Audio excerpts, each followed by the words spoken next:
Yes, Jai Hind to one and all. Today I am here with the 7th class SST Geography part. Today we are going to discuss about chapter number 6, that is Natural Vegetation and Wildlife. Today we are going to discuss about the topic forest. So let's start. Tropical evergreen forest. These forests are also called tropical rainforest. These thick forest occurs in the region near the equator and the close to the tropics. देखें, अब हम different type के forest या different type के vegetation देखने वाले हैं। कल हमने हमारे प्रीवियस लेक्चर में पढ़ा था कि जो सलीमा का एक्सपीरियंस है, वहाँ से हमने जाना था कि किस तरीके से जब हम एक एरिया से दूसरे एरिया में जाते हैं, मतलब किस तरीके से जब हम प्लेन एरिया से माउंटेनियस एरिया में जाते हैं तो क्लाइमेट चेंज होता है, और क्लाइमेट चेंज होने के साथ साथ जो वेजिटेशन है वो भी चेंज होता है, फॉरेस्ट वगैरह हैं सब वो भी चेंज होते हैं। तो अब हम देखेंगे, अब हमने अलग अलग कैटेगरी के अंदर कैटेगराइज किया है फॉरेस्ट को कि वर्ल्ड में कितने टाइप के फॉरेस्ट पाए जाते हैं। देखिए यहाँ पर सबसे फर्स्ट फॉरेस्ट है ट्रॉपिकल एवरग्रीन फॉरेस्ट। यदि हम ट्रॉपिकल एवरग्रीन फॉरेस्ट की बात करें तो इसे रेन फॉरेस्ट भी कहा जाता है, और ये थिक फॉरेस्ट है जो कि इक्वेटोरियल रीजन में या ट्रॉपिक्स रीजन के अंदर पाया जाता है, मतलब ट्रॉपिक रीजन के क्लोज में पाया जाता है। This reasons are hot and receive heavy rainfall. देखिए ये जो रीजन है ये हॉट रहते हैं, और हॉट रहने की वजह से हेवी रेनफॉल रिसीव करते हैं थ्रू आउट द ईयर।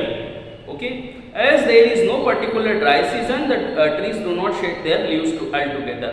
अब देखिए यहाँ पर कोई पर्टिकुलर ड्राई सीजन नहीं होता है, तो पर्टिकुलर ड्राई सीजन ना होने के कारण जो ट्रीज हैं वो अपनी लीव्स को शेड नहीं करते हैं। लीव्स को शेड करने का यहाँ पर कोई सीजन नहीं होता है। This is the reason they called evergreen. तो देखिए इसीलिए इसे एवरग्रीन फॉरेस्ट भी कहते हैं। एवरग्रीन का मतलब हमेशा हरे भरे।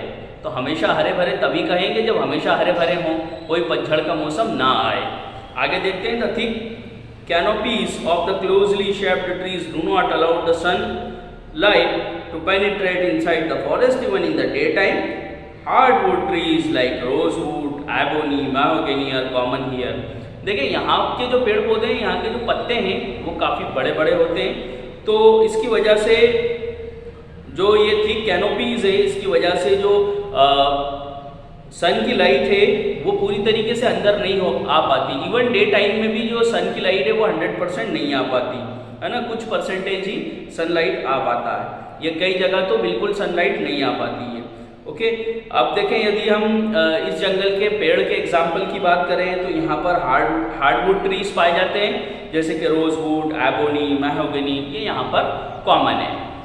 आगे हम बात कर लेते हैं ट्रॉपिकल डेसिडियस फॉरेस्ट की।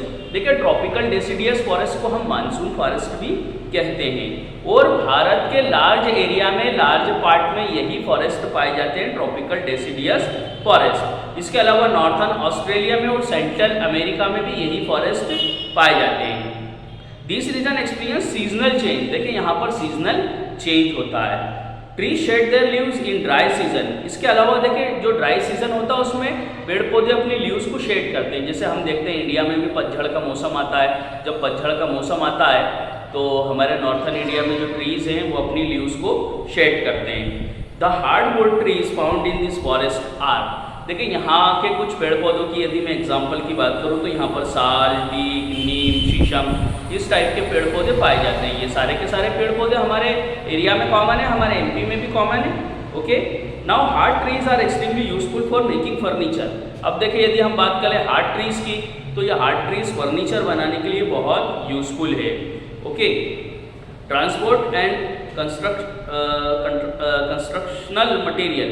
देखिए इसके अलावा हम बात करें ट्रांसपोर्ट के लिए भी ये हार्डवुड बहुत इंपॉर्टेंट है। ट्रांसपोर्ट की यदि हम बात करें तो इस वुड से ही जहाज वगैरह बनाए जाते हैं। ओके, और इसके अलावा कंस्ट्रक्शनल मटेरियल्स भी इसी वुड से बनाए जाते हैं क्योंकि ये सब हार्डवुड है। Tiger, lion, elephant, langurs and monkey are the common animal of this region. देखिए इस रीजन की यदि हम कुछ कॉमन एनिमल्स की बात करें तो वो कॉमन एनिमल है टाइगर, लायन, एलिफेंट, लंगूर, मंकी, ये यहाँ के कॉमन एनिमल है इस रीजन के। ओके, तो यदि अगर हम जंगलों में जाते हैं, हमारे एरिया में भी जो जंगल है वहाँ पर अगर हम जाते हैं तो ये सारे हमें कॉमनली नज़र आ सकती हैं चीज़ें, है ना। तो देखिए आज हमने फॉरेस्ट पार्ट के अंदर 2 टाइप्स के फॉरेस्ट देखे, ट्रॉपिकल एवरग्रीन फॉरेस्ट और ट्रॉपिकल डेसिडियस फॉरेस्ट। इन दोनों पार्ट को आप अच्छे से रीड एंड रिवाइज करें ताकि आगे आने वाले टॉपिक आपको अच्छे से समझ में आ सके। ओके, जय हिंद, जय भारत।